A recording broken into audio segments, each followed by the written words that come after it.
అందరికీ శుభోదయం. కామేశ్వరి కిచెన్కి స్వాగతం. ఈరోజు శుభోదయం చెప్పారేంటా అనుకుంటున్నారా? ఇవాళ సాటర్డే, మా ఇంట్లో అందరికీ సెలవు కాబట్టి నిదానంగా వంట చేసుకుందామని ఇవాళ మా అబ్బాయి పండు మిర్చితోటి వంకాయ కూర అడిగాడు. అది చేస్తున్నాను. గుత్తి వంకాయ కూర ఉల్లి కారంతో. ఒకసారి అది ఎలా చేస్తున్నానో నా పద్ధతిలో చూడండి. చాలా బాగుంటుంది. Jeera rice, flavoured rice, basmati rice తోటి ఏదైనా అన్నము వండుకుని మామూలుగా రైస్లో కూడా తిన్నా కూడా బాగుంటుంది. రండి.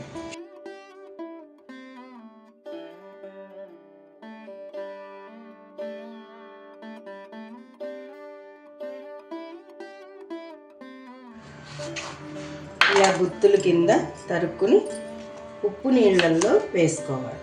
వేసుకుంటే వీటిల్లో ఉండే గిజర్ కానీ చేదు కానీ పోతాయి. అన్నీ చాలా లేతగా ఉన్నాయి, ఏం లేవు. అవి ఒక్క మాట వేయించుకోవాలి.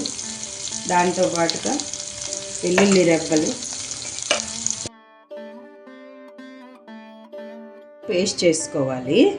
చేసుకుని ఇందులో కొత్తిమీర, ఉప్పు, పసుపు, తర్వాత కొద్దిగా జీలకర్ర వేసి మంచి పేస్ట్ కింద తయారు చేసుకోవాలి. అతిగా మెత్తగా ఉండకూడదు.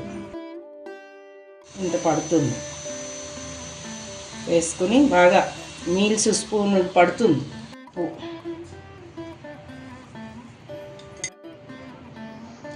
2 టీ స్పూన్ల గుల్లశనగపప్పు,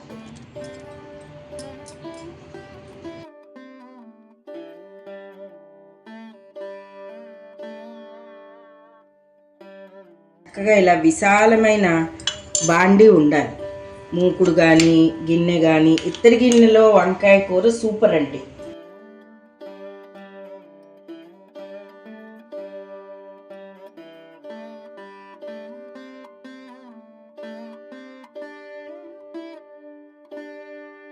కొన్ని అట్టే పెట్టాను.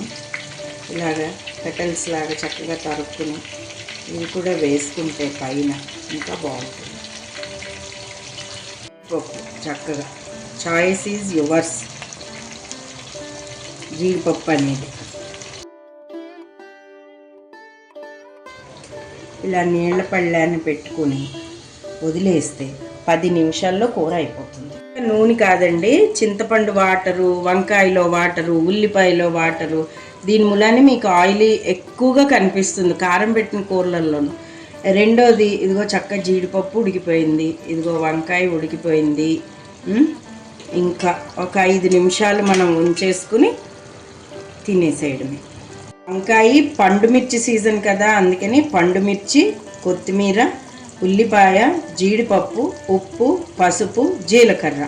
కమ్మగా ఉంటుంది. అసలు కారం అనేదే ఉండదు. స్పైస్ లేకుండా ఉంటుంది, కానీ మంచి ఘాటుగా చక్కగా చాలా బాగుంటుంది.